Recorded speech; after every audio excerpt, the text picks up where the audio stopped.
नमस्कार, आप देख रहे हैं टीवी 27 न्यूज। तमाम अहम खबरों के साथ मैं हूं आलोक। खबरों के सिलसिले को विस्तार दें, सीधे आपको ले चलेंगे छत्तीसगढ़, जहां पर मुख्यमंत्री विष्णुदेव साय कार्यक्रम में संबोधित कर रहे हैं, पहुंचे हुए हैं वहां पर।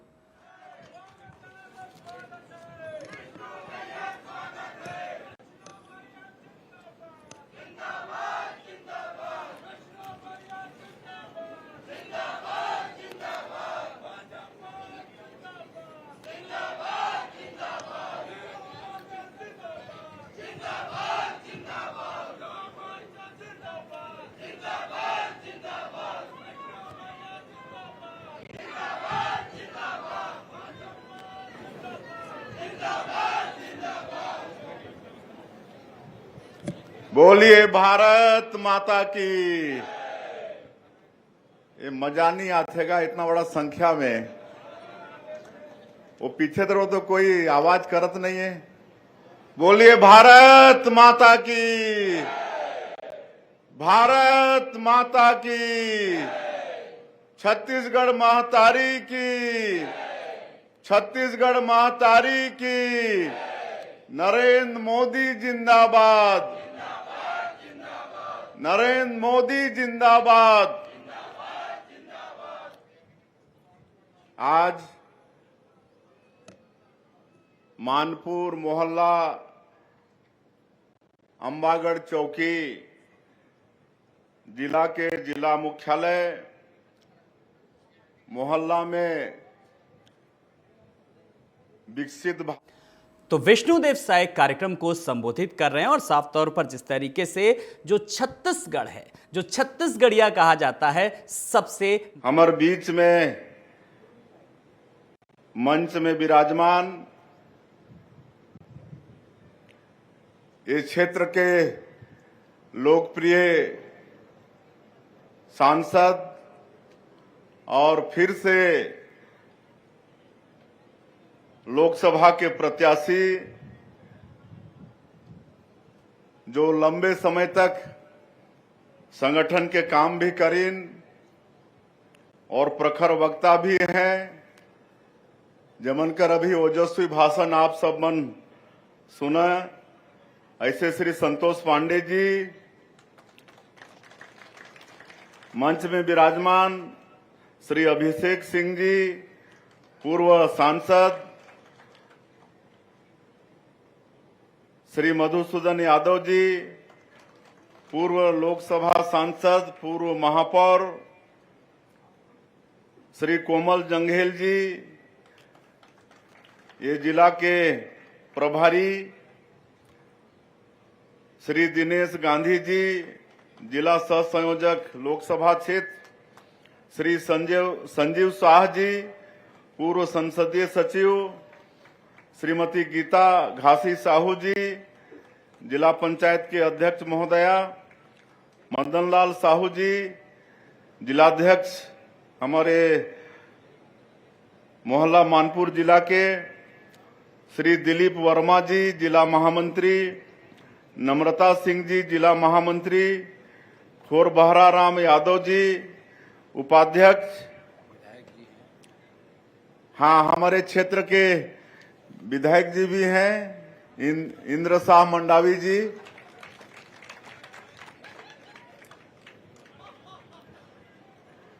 सुश्री कंचनमाला भुआर जी, रमेश सिड़ामे जी, राजकिशोर खंडेलवाल जी, ओम प्रकाश चांडक जी, नरसिंह भंडारी जी, श्रीमती राधिका अंधारे जी, अरुण यादव जी, विजय जैन जी, रतन तारम जी, धर्मूराम भुआर जी, शत्रुघ्न चुरेंद्र जी, गुलाब गोस्वामी जी, लखन कलामे, मदनलाल मेश्राम, देवप्रसाद नेताम, श्रीमती कमलेश सारस्वत, रियाजुद्दीन कुरैशी, गणेश यादव, निखिल झा, भगत राम निषाद, मोहनलाल जैन, शिव प्रकाश शर्मा, भंगीराम साहू, जगदीश राम निषाद, तुकाराम सहारे, योगेंद्र सिन्हा, श्रीमती कांति साहू, क्रिस्टोफर पन्ना, नोहर सिंह धनंजय, मोहसिन आदिल खान, खोमन मेश्राम, योगेंद्र सिंह ने, अविनाश त्रिपाठी, उमाशंकर वाजपेयी। एक बाद भी अगर काकरो नाम छूटत हुई तो मैं क्षमा चाहूं। मंच में विराजमान सभी महानुभावगण, यहाँ के आईजी, कलेक्टर, एसपी, सभी अधिकारीगण और आज के कार्यक्रम में हमारे सभी देवतुल्य कार्यकर्ता बंधुओं और नागरिक बंधु और मीडिया के मित्रों,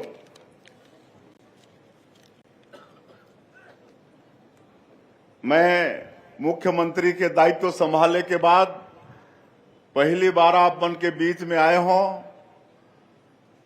एक लिए मैं आप मन ला बहुत बहुत अभिनंदन और स्वागत करत हूं।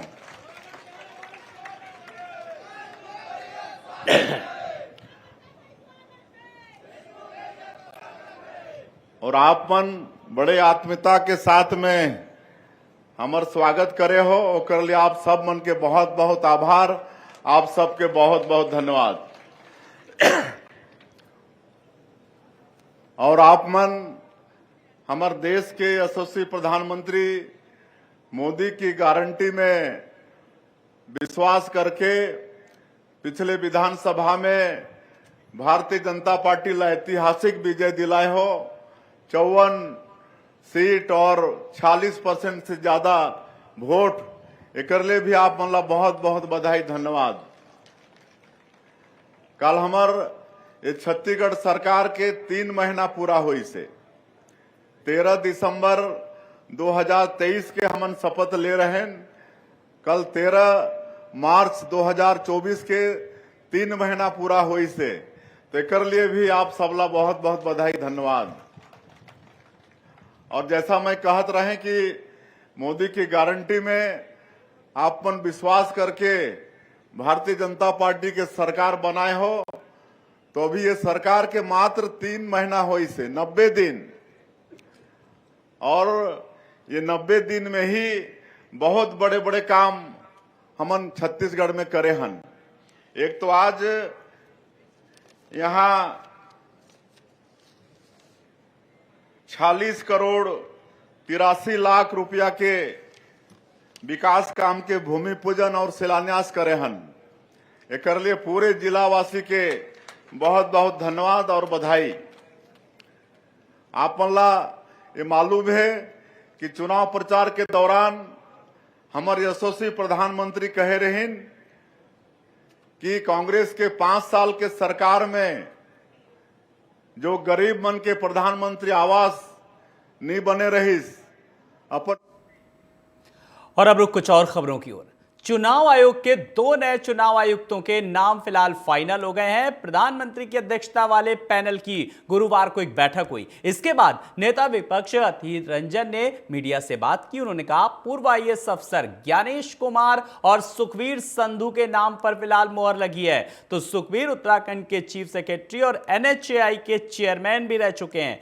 उधर ज्ञानेश कुमार 1988 बैच के केरल कैडर के आईएएस अफसर हैं और गृह मंत्रालय में तैनात रह चुके हैं। धारा 370 पर फैसले के वक्त गृह मंत्रालय में तैनात थे। सहकारिता मंत्रालय में सचिव पद से रिटायर हुए हैं। हालांकि अभी चुनाव आयोग की नियुक्तियों का आधिकारिक ऐलान फिलहाल हो गया है। अब राष्ट्रपति द्रौपदी मुर्मू की मंजूरी के बाद नियुक्ति हुई है। तो आपको बता दें कि 2 नए चुनाव आयुक्तों के नाम फिलहाल ज्ञानेश कुमार और सुखबीर संधू के नाम पर लगी मोहर।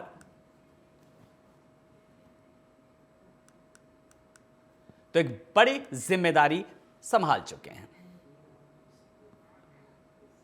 वहीं चुनाव आयुक्त को चुनने के लिए चयन समिति की बैठक के बाद लोकसभा में कांग्रेस के नेता अधीर रंजन चौधरी ने कहा कि चुनाव आयुक्त की नियुक्ति करने वाली समिति में सरकार के पास बहुमत है। इससे पहले उन्होंने मुझे कुछ नाम दिए थे। नियुक्ति से 10 मिनट पहले उन्होंने मुझे फिर से सिर्फ 6 नाम दिए। मुझे पता है कि सीजेआई वहां नहीं है। सरकार ने ऐसा कानून बनाया है कि सीजेआई हस्तक्षेप नहीं करते हैं और केंद्र सरकार एक अनुकूल नाम चुन सकती है। इसका मतलब ये नहीं कि यह मनमाना है, लेकिन जो प्रक्रिया अपनाई जा रही है उसमें कुछ खामियां हैं, इसमें सुधार किया जाना चाहिए।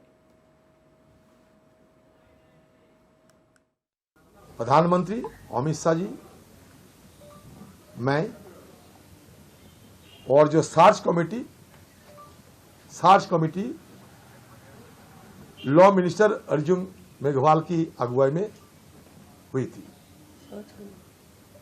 मैंने पहले ही ये मीटिंग में शामिल होने की पहले ही मैंने ये मंत्रालय से, मतलब लॉ मिनिस्ट्री से, जब उन्होंने ये संदेश भेजे कि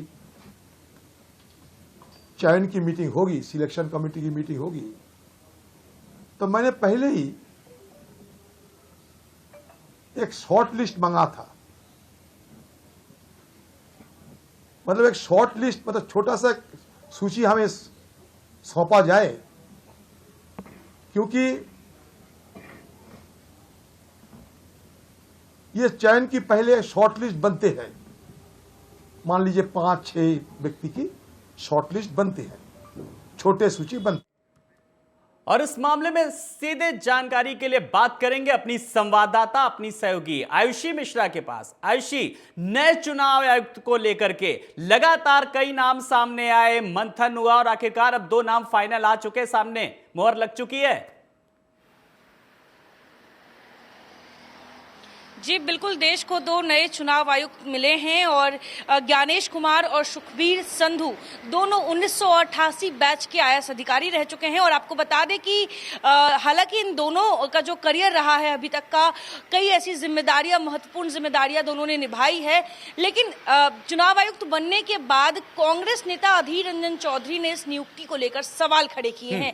अधीर रंजन चौधरी साफ तौर पर यह कह रहे हैं कि 212 नामों की लिस्ट बनी थी, शाम 6 बजे उन्हें ये लिस्ट के बारे में सूचना मिली और रात भर में 212 नामों में आप कैसे चयन कर सकते हैं कि वो 2 चुनाव आयुक्त बनेंगे। और जब मीटिंग से 10 मिनट पहले उन्हें 6 नामों की सूची मिलती है उन 212 नामों में से, और वो 6 नामों में से 2 नाम उन्हें चुनना होता है, तो उनका साफ कहना है कि मैं भी उस कमेटी का मेंबर हूं। और उन्होंने इस पर भी सवाल खड़े किए कि ये जो नई पीएम नीट पैनल तैयार किया गया है नए विधेयक के तौर पर, तो उनका साफ कहना है कि जिस तरीके से चुनाव आयुक्त की नियुक्ति हुई है और पैनल में जो लोग हैं बहुमत में सरकार है, तो ऐसे में मैं अकेला क्या कहूंगा। हालांकि उन्होंने असहमति दी है, उनका साफ कहना है कि इन दोनों नाम पे उन्होंने असहमति जाहिर की है, लेकिन वहीं दूसरी तरफ उन्होंने कहा कि जहां देश के चीफ जस्टिस ऑफ इंडिया को उस पैनल का हिस्सा होना चाहिए था, तो वहां पे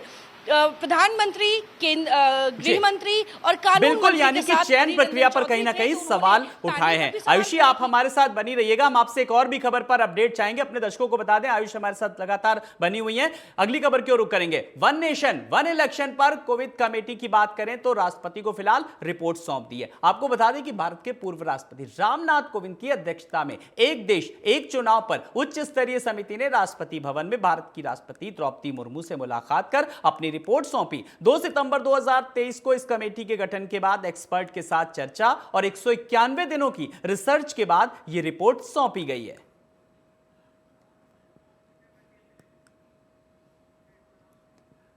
लोकसभा चुनाव को लेकर के सभी राजनीतिक पार्टियों ने अपनी तैयारियां तेज कर दी हैं। इसी कड़ी में पंजाब में आम आदमी पार्टी ने लोकसभा चुनाव के लिए अपने प्रत्याशियों की एक सूची जारी कर दी। आम आदमी पार्टी ने लोकसभा चुनाव 2024 के लिए पंजाब की 8 सीटों पर अपने उम्मीदवारों के नामों का ऐलान कर दिया है। वहीं संगरूर सीट से मंत्री मीत हायर को उम्मीदवार बनाया गया। वहीं प्रत्याशियों की सूची में मौजूदा सांसद सुशील सिंह रिंकू का नाम भी शामिल है।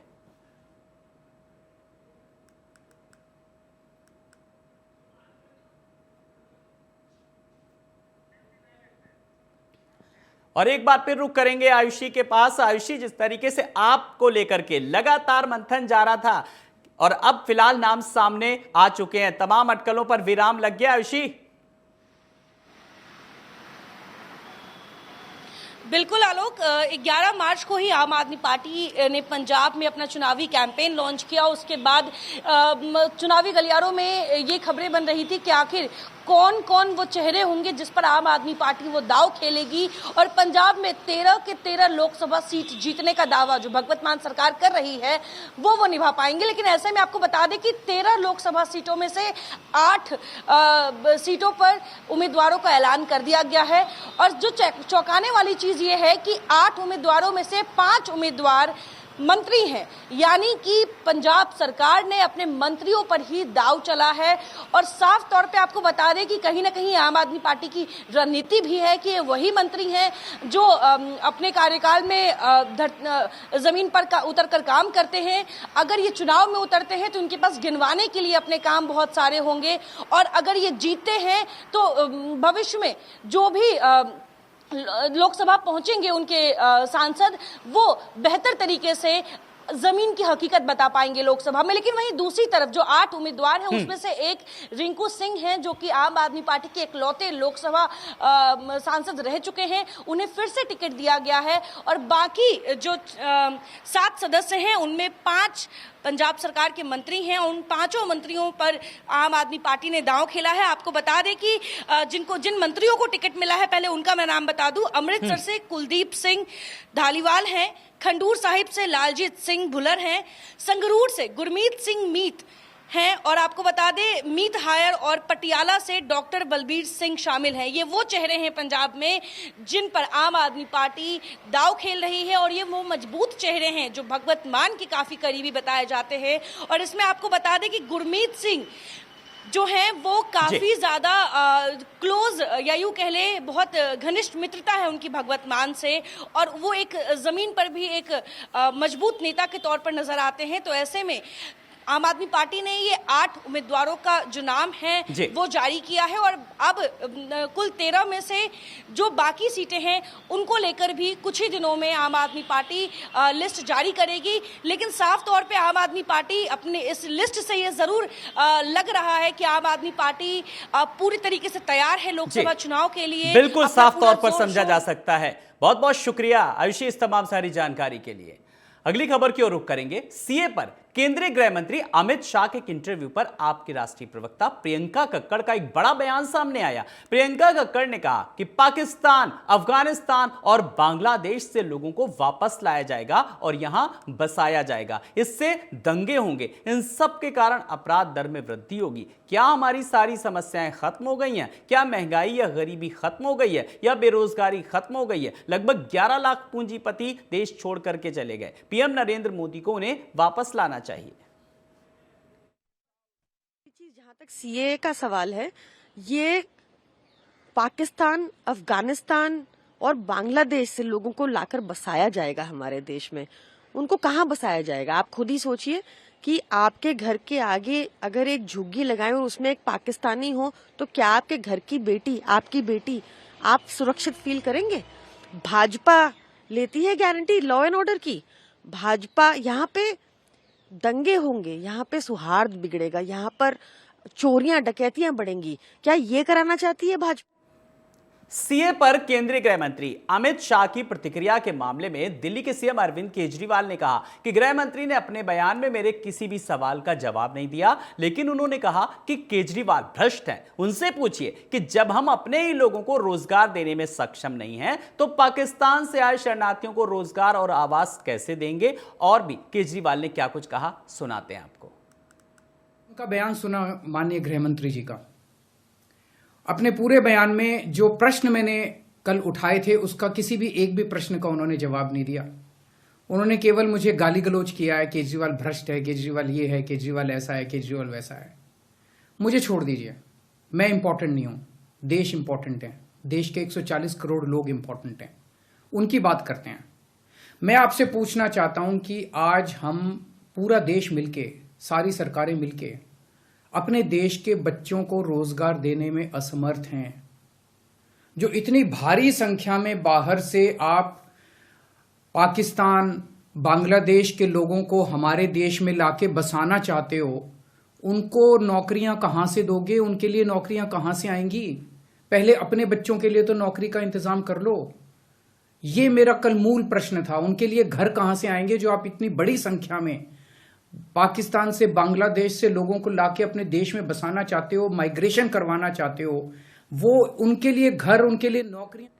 खबरों में आगे बढ़ेंगे। सीए पर दिल्ली के सीएम अरविंद केजरीवाल की प्रतिक्रिया आई, उसके बाद बीजेपी सांसद मनोज तिवारी का पलटवार हुआ। सीए का विरोध करके अरविंद केजरीवाल ने साबित कर दिया कि वो हिंदुओं, सिखों, ईसाइयों, बौद्धों, जैनियों और पारसियों के बहुत बड़े दुश्मन हैं। केजरीवाल जी, आपने ये सिद्ध कर दिया कि आप हिंदू, सिख, ईसाई, बौद्ध, जैन, पारसी, इन सभी के आप बहुत बड़े शत्रु हैं। क्या हो गया है आपको? आप इतना गिर जाएंगे, ये दिल्ली की जनता ने और देश के लोगों ने सोचा नहीं कभी।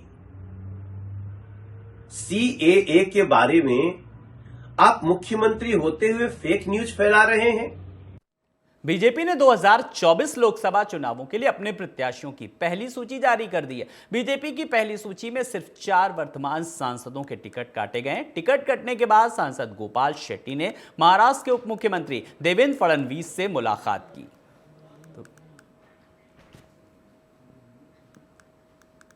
वहीं हरिद्वार लोकसभा सीट से बीजेपी ने प्रदेश के पूर्व सीएम त्रिवेंद्र सिंह रावत के नाम की घोषणा कर दी। इस मौके पर हमारे संवाददाता पंकज वानखेड़े ने त्रिवेंद्र सिंह रावत से खास बातचीत की।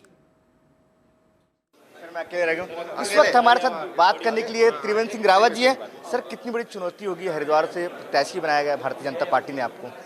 मैं माननीय प्रधानमंत्री जी का, माननीय राष्ट्राध्यक्ष जी का बहुत आभारी हूं कि उन्होंने मुझे हरिद्वार लोकसभा से प्रत्याशी बनाया है। मैं पहले तो उनका धन्यवाद करना चाहूँगा। दूसरी बात मैं कहना चाहूँगा कि हरिद्वार लोकसभा ये भारतीय जनता पार्टी पहले भी 2 बार जीती है और इस बार और प्रचंड बहुमत के साथ जीत कर आएगी। सर, UCC लागू हो गया, राष्ट्रपति की तरफ से मुहर लग गई है। UCC के बाद पहला चुनाव होगा। हाँ, निश्चित रूप से ये पार्टी का एजेंडा रहा है शुरू से, जनसंघ के समय से ही, और उत्तराखंड ने उसकी शुरुआत की है। तो उससे तमाम जो हमारी महिला शक्ति है और विशेषकर जो मुस्लिम महिलाएँ हैं जो 3 तलाक का शिकार होती हैं, हलाला का शिकार जैसे जलालत उनको झेलनी पड़ती है, उससे उनको मुक्ति मिलेगी। छोटी अवस्था में विवाह कर देते हैं 9 साल की बच्चियों का, तो उस सबसे समाज को और उन महिलाओं को मुक्ति मिलेगी और महिलाएं देश के डेवलपमेंट में, विकास में अपनी भूमिका निर्वहन करेंगी। आखिरी सवाल, CAA को लेकर लगातार चर्चा हो रही थी। आखिरकार भारत सरकार ने इसको लागू कर दिया है, लेकिन इसमें राजनीति भी तेज हो चुकी है। अब ये दुर्भाग्य है कि जो लोग, कुछ लोग उसमें राजनीति कर रहे हैं और ये कह रहे हैं कि इससे नागरिकता समाप्त कर दी जाएगी एक विशेष वर्ग की। भाई, ये विशेष वर्ग के लिए नहीं, ये तो नागरिकता देने वाला विधेयक है, लेने वाला नहीं है। और इसलिए जो लोगों को भ्रम जिनमें फैलाया जा रहा है उनको भ्रमित नहीं होना चाहिए। और तमाम जो हमारे देश में शरणार्थी जिनको कहते हैं वो रह रहे हैं यहाँ पर, सताए गए पाकिस्तान में, बांग्लादेश में, अफगानिस्तान में, वो चाहे सिख हैं, चाहे ईसाई हैं, पारसी हैं, जैन हैं, बुद्ध हैं, उन सबको सताया गया। उसके कारण भारत में शरणार्थी के रूप में आए। उनको अगर नागरिकता देने का काम माननीय प्रधानमंत्री जी कर रहे हैं तो प्रधानमंत्री जी की सराहना होनी चाहिए। सर, एक छोटी सी सो मच बात करने के लिए TV27 कैमरामैन जुबेर के साथ पंकज वानखेड़े, TV27 नई दिल्ली। वहीं MSP की गारंटी को लेकर किसान रामलीला मैदान में जुटे हुए हैं। किसानों की सरकार से मांग है कि MSP पर गारंटी दी जाए। इसी बीच किसान नेता राकेश टिकैत से हमारी सहयोगी सुमन चौधरी ने एक्सक्लूसिव बातचीत की। आइए आपको भी सुनाते हैं राकेश टिकैत ने MSP को लेकर क्या कुछ कहा। ज्यादातर लोग उत्तर प्रदेश, पंजाब, हरियाणा, मध्य प्रदेश, छत्तीसगढ़, उन जगह से भी रह गए। ट्रैक्टर दिखाई नहीं दे रहे। ट्रैक्टर भी दिखाई देंगे, आपका वो टाइम भी, आपका ट्रैक्टर भी दिखाएंगे। आपकी ये लड़ाई जारी रहेगी या फिर आप कब तक यहाँ पर बैठे? आज रहेंगे यहाँ एक दिन। सर, हल क्या निकलेगा इसका? हल अभी कुछ नहीं निकला है, अपनी मीटिंग करेंगे जाएंगे। आज कोई हल नहीं निकलता। आज क्या है? आज मीटिंग है पंचायत। कैसी पंचायत? जैसी चल रही है। कैसी चल रही है वही पूछ रहे। कैसे चल रही है आप देखो, कैसे चल रही है। कितने लोग? जब एक कोज के लिए भीड़ इकट्ठी होती है, वो एक उद्देश्य होता है और सरकार तक अपनी बात पहुंचाने का, तो हम अपनी बात सरकार तक पहुंचा रहे हैं। सर, जैसा कि अब कहा जाता है किसानों की तरफ से, आपकी तरफ से भी, कि दिल्ली को ऊंचा सुनता है। आज आप दिल्ली में हो, क्या दिल्ली को सुनाई देगा? कम सुनाई देगा, अभी नहीं सुनाई दे। कब तक सुनाई देगा? अभी बड़ा आंदोलन जब होंगे और तो जब सुनाई देगा। आंदोलन कब होगा? इससे बड़ा आंदोलन कब होगा? पंचायत है, आंदोलन नहीं है, तो मीटिंग है। हल क्या होगा सर? इस मीटिंग का हल क्या होगा? ये लंबा चलेगा आंदोलन, लंबे चलेंगे। ये विचारधारा के आंदोलन है और जब भी दुनिया में विचार परिवर्तन होते हैं तो जब ही आंदोलन सक्सेसफुल होते हैं। लोकसभा का चुनाव है सर, और आप इस तरीके से यहाँ पर महापंचायत है, तो हल क्या निकलेगा? क्योंकि सरकार आपकी बातें मानने के लिए तैयार है, कुछ बातें मानने के लिए। अभी कोई तैयार नहीं मानने के लिए, अभी तो सरकार बात ही नहीं कर रही। 22 जनवरी 2021 के बाद में सरकार ने कोई बात हमसे नहीं की। अगर ये सरकार बीजेपी की होती तो जरूर बात करती। इसकी सरकार किसी पार्टी की होती तो बात करती। ये सरकार पूंजीपतियों की सरकार है, तो बात कर भी लेगी तो मानेगी नहीं। सर, आपके जो किसान रोके जा रहे हैं उनके लिए आपका क्या करेंगे आप जगह जगह? जिन जिन क्षेत्र में रोके, जिस थाने में रोके, वहीं पंचायतें करेंगे। अब 1.5 महीना वहीं पंचायतें चलेगी हमारी। ये लाल डायरी का राज क्या है सर? लाल डायरी का राज ये है कि जिस थाना क्षेत्र में रोके गए हैं तो वहीं पंचायत करेंगे। अब यहाँ के बाद में जाकर वहीं पंचायत रखेंगे। नोएडा से किसान आ रहे हैं? नोएडा से किसान अब नहीं लगता कि ज्यादा किसान अब आएगा, क्योंकि बहुत बसें वालों को पुलिस ने पिटा, बसें वहां से भगा दी, बसें कुछ गांवों में खड़ी और पुलिस उनको आने नहीं दिया, तो अब नहीं लगता कि वे लोग आएंगे। किसानों के मसीहा राकेश टिकैत जी हमारे साथ मौजूद थे, जिन्होंने बताया है कि जो किसान यहाँ पर आ रहे हैं, भारी संख्या में यहाँ पर किसान आ रहे हैं, और ये एक सिर्फ ट्रेलर है, ये ट्रेलर दिखाया जा रहा है। आगे जो होगा वो सभी को पता चल जाएगा, क्योंकि आज एक महापंचायत रखी गई है और महापंचायत में निर्णय लिया जाएगा कि आगे की रणनीति क्या होगी। टीवी 27 से मैं सुमन चौधरी, दिल्ली। तो सुना आपने राकेश टिकैत से सुमन चौधरी ने जब तमाम सारे सवालों के जवाब लिए। इन्हीं खबरों के साथ इस बुलेटिन में इतना ही। बने रहिए टीवी 27 के साथ। लेटेस्ट अपडेट खबरों का सिलसिला लगातार जारी है। नमस्कार।